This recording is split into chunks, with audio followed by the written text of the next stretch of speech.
नमस्कार मंडळी, तुम्ही पाहत आहात Ashish art and craft channel. Photo बघून तुम्हाला कळालंच असेल आज आपण काय बनवणार आहोत। चला तर मग सुरुवात करूया। इथे मी घेतला आहे कार्डबोर्ड, चारी बाजूने लाईन ड्रॉ करून घ्यायची आहे। बघू शकता इथे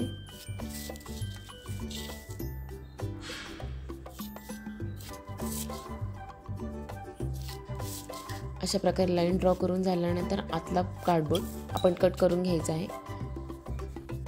बघू शकता इथे मी कट करून घेतले आहे। आता मी ग्रीन चार्ट पेपर यूज करते आहे। व्यवस्थितपणे आपण स्टिक करून घेणार आहोत फ्रेमच्या चारही बाजूनी। ग्लू अप्लाय करते, बघू शकता व्यवस्थित कट करून घ्या आणि ते स्टिक करून घ्या।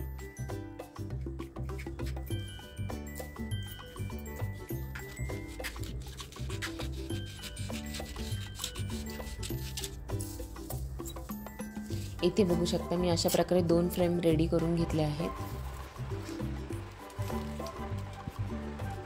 फ्रेम रेडी झाले आहेत। फोटो अटॅच करण्यासाठी आपण मागच्या बाजूने थोडासा गॅप ठेवण्यासाठी इथे ना कार्डबोर्डच्या स्टिक्स लावून घेत आहोत। एका बाजूने नाही लावायच्या, तिन्ही बाजूने लावून घ्या आणि त्याच्यावर आपण व्हाईट पेपर एक स्टिक करून घेणार आहोत। बघू शकता तुम्ही कसं केलं आहे तशाप्रमाणे स्टिक करून घ्या।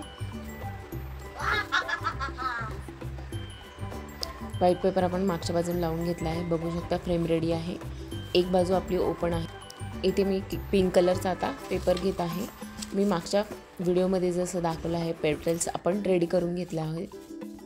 इथे मी ग्लिटर फोम शीटमधून 2 राऊंड कट करून घेतले आहेत। माझ्याकडे स्टिकेबल ग्लिटर फोम शीट होती, त्यामुळे मागच्या बाजूला पेटल स्टिक करायला मला ग्लूची गरज नाही आहे। तशीच तुम्ही स्टिक करून घेऊ शकता। पण जर तुमच्याकडे फोम शीट नॉर्मल असेल तर त्याला ग्लिटरने तुम्ही त्या पेटल्स स्टिक करून घ्या। बघू शकता मी फ्लॉवर पेटल्स व्यवस्थित स्टिक करून घेतले आहेत। आपण फोटो फ्रेमच्या वरच्या बाजूला लेफ्ट हँड साईडला ते स्टिक करून घेणार आहोत। बघू शकता मी इथे स्टिक केला आहे। आता मी पेटलला थोडासा कर्वी आकार देण्यासाठी इथे बघा मी कशा प्रकारे पेटल्सला कर्व करत आहे। कैचीच्या मदतीने आपण ते कर्व करून घेणार आहोत राऊंड राऊंड थोडंसं। बघू शकता खूप सुंदर दिसत आहे। अशा प्रकारे करून घ्या। आता आपण फोम शीट घेतली आहे। फोम शीटच्या मागच्या बाजूने आपण पेटल ड्रॉ करून घेणार आहोत। प्रत्येकी फ्लॉवरला 2 पेटल आणि खाली आपण एक फ्लॉवर अटॅच करणार आहोत, त्याच्यासाठी 2 पेटल, असे 4 पेटल्स आपण रेडी करून घेणार आहोत। ते आपण स्टिक करून घेतोय बघा। व्यवस्थित स्टिक करून घ्या। बघू शकता मी फोटो फ्रेमला व्यवस्थितपणे पेटल्स डेकोरेशनसाठी स्टिक करून घेतले आहे।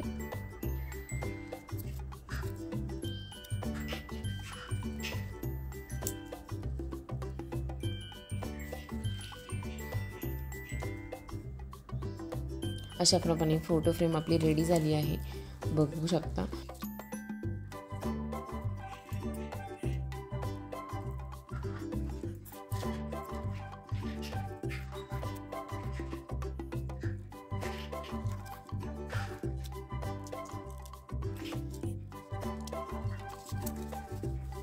अशा प्रकारे मी दुसरी फोटो फ्रेम देखील रेडी करून घेतली आहे। बघू शकता आता दोन्ही फोटो फ्रेमला आपल्याला हँग करण्यासाठी इथे मी रिबन घेतली आहे। व्यवस्थितपणे मागच्या बाजूने ती चिटकवून घ्या व्यवस्थित अंतरावर आणि हँगिंगसाठी आपली फोटो फ्रेम रेडी आहे। व्हिडिओ आवडला असल्यास लाईक, शेअर, सबस्क्राईब करायला विसरू नका। फोटो फ्रेम बघू शकता तुम्ही कशी झाली आहे। धन्यवाद मंडळी।